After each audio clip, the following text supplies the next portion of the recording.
permasalahan yang dihadapi dalam melaksanakan pembelajaran IPS di SD. IPS atau Social Studies mempunyai tugas mulia dan menjadi fondasi penting bagi pengembangan intelektual, emosional, kultural, dan sosial peserta didik, yaitu mampu menumbuh kembangkan cara berpikir, bersikap, dan berperilaku yang bertanggung jawab selaku individual, warga masyarakat, warga negara, dan warga dunia. Selain itu, IPS pun bertugas mengembangkan potensi peserta didik agar peka terhadap masalah sosial yang terjadi di masyarakat, memiliki sikap mental positif untuk perbaikan segala ketimpangan dan terampil mengatasi setiap masalah yang terjadi sehari-hari, baik yang menimpa dirinya sendiri maupun yang terjadi di masyarakat. Tujuan tersebut dapat dicapai manakala program-program pembelajaran IPS di sekolah mengorganisasikan secara baik. Di satu sisi, pembelajaran IPS sering dianggap yang pertama second class setelah IPA, yang kedua IPS tidak memerlukan kemampuan yang tinggi dan cenderung lebih santai dalam belajar. Yang ketiga, IPS seringkali dianggap jurusan yang tidak dapat menjamin masa depan dan sulit untuk mendapatkan pekerjaan yang lebih prestigius di masyarakat. Di sisi lain, melemahnya nasionalisme, maraknya penyimpangan sosial seperti tawuran, korupsi, hedonisme, disintegrasi bangsa, ketidakramahan terhadap lingkungan, individualisme, krisis kepercayaan, dan sebagainya merupakan fakta yang disebabkan lemahnya modal sosial. Pengembangan modal sosial merupakan tugas utama pembelajaran IPS. Maraknya masalah sosial tersebut boleh jadi disebabkan dianggap remehnya pendidikan IPS. Pendidikan IPS memang mengalami tantangan yang sangat berat. Di saat kaum ibu masuk ke dalam sektor publik, maka pendidikan anak di rumah menjadi terabaikan. Di saat budaya baca belum terbentuk, maka budaya visual melalui TV masuk dengan intensif. Di saat modal sosial belum terbina, individualisme melalui permainan homeschooling, tugas individual menjadi kebutuhan dan tuntutan. Di saat etos kerja atau belajar dan produktivitas belum terbina, budaya santai telah terbentuk. Di saat profesionalisme semakin sulit digapai, maka tuntutan materi begitu mendesak. Keteladanan pun menjadi sesuai yang sangat langka. Kesenjangan antara teori dan aplikasi kerap pula menjadi karena berbagai kendala. Penanaman IPS sebenarnya sudah melekat dengan keterpaduan atau integrated ilmu-ilmu sosial. Tujuannya sudah jelas untuk meningkatkan kepekaan dan keterampilan dalam memecahkan masalah-masalah sosial sesuai dengan psikologi perkembangan peserta didik.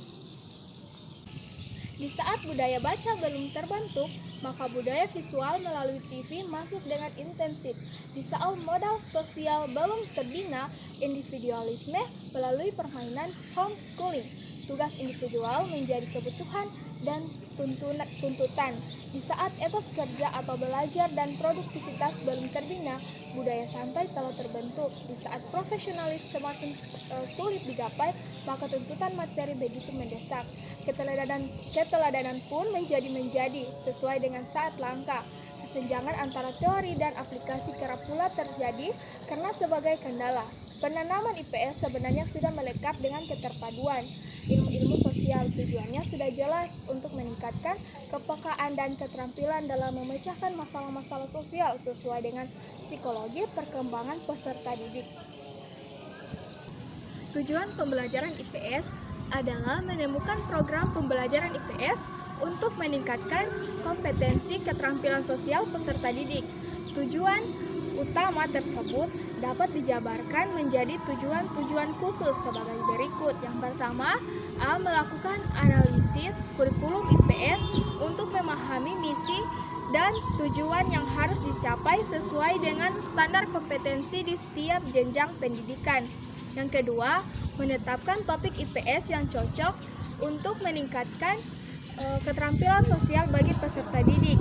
Yang ketiga, menemukan bahan ajar, metode, media, penilaian dalam pembelajaran IPS untuk meningkatkan keterampilan sosial bagi peserta didik. Kemudian agar pembelajaran IPS lebih bermakna dan lebih memberikan kontribusi yang lebih berarti pada peningkatan kualitas manusia, cerdas secara intelektual, memiliki kompetensi personal yaitu bertanggung jawab dan disiplin, kompetensi sosial yaitu mampu beradaptasi, berempati, toleransi, kerjasama. Dalam kegiatan belajar mengajar, pasti sering terjadi masalah yang dapat menghambat suksesnya proses belajar. Di bawah ini adalah beberapa masalah yang sering terjadi saat belajar.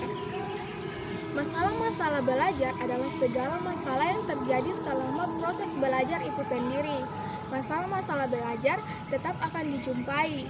Hal ini merupakan pertanda bahwa belajar merupakan kegiatan yang dinamis sehingga perlu secara terus-menerus mencermati perubahan-perubahan yang terjadi pada siswa. Masalah-masalah belajar baik internal maupun eksternal dapat dikaji dari dimensi guru maupun dimensi siswa.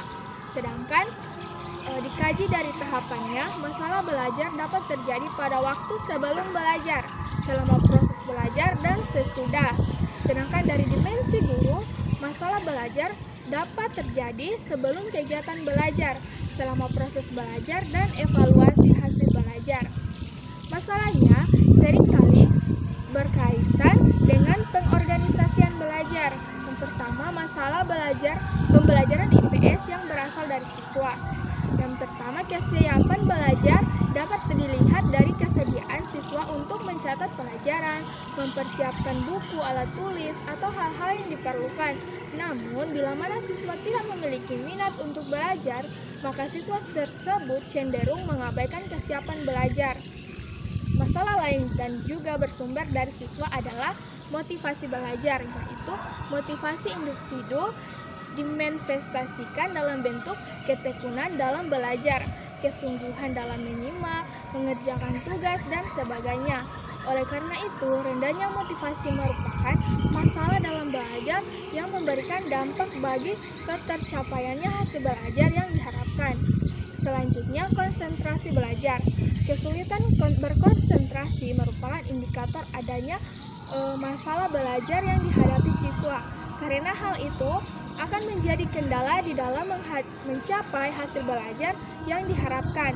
Untuk membantu siswa agar dapat berkonsentrasi dalam belajar tentu memerlukan waktu yang cukup lama. Di samping menuntut ketelatenan guru, selanjutnya mengelola bahan ajar. Siswa mengalami kesulitan di dalam mengelola bahan, maka berarti ada kendala pembelajaran yang dihadapi siswa yang membutuhkan bantuan guru. Bantuan guru tersebut hendaknya dapat mendorong siswa agar memiliki kemampuan sendiri untuk terus mengelola bahan belajar. Karena konstruksi berarti merupakan suatu proses yang berlangsung secara dinamis. Kebanyakan siswa menganggap bahwa pelajaran IPS tidak membawa manfaat. Mata pelajaran IPS dianggap tidak memiliki sumbangsi yang berarti bagi dinamika dan pembangunan bangsa. Terus selanjutnya, masalah pengajaran yang berasal dari faktor guru. Beberapa peneliti bahkan menemukan letak kejenuhan peserta didik terhadap mata pelajaran IPS ada pada figur guru yang kurang profesional dalam mengajar. Para pengajar IPS rata-rata bukan yang berlatar belakang pendidikan IPS, sehingga kurang memahami materi. Sekian persen guru menyampaikan materi secara textbook, tanpa variasi, monoton, kurang humor, dan tetap menggunakan metode konvensional, yaitu ceramah yang cenderung membosankan. Penyebab lainnya selain kurang optimalnya penggunaan media belajar seperti peta, foto, replika, artefak, fosil, dan juga media berbasis teknologi seperti internet akses dan mobile learning.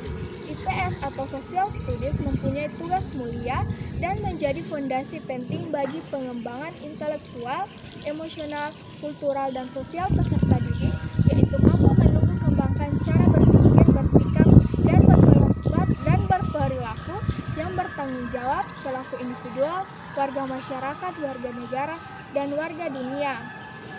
Selain itu, IPS pun bertugas mengembangkan potensi peserta didik agar peka terhadap masalah-masalah sosial yang terjadi di masyarakat, memiliki sikap mental positif untuk perbaikan secara ketimpangan, dan terampil mengatasi setiap masalah yang terjadi sehari-hari, baik yang menimpa dirinya sendiri maupun di masyarakat.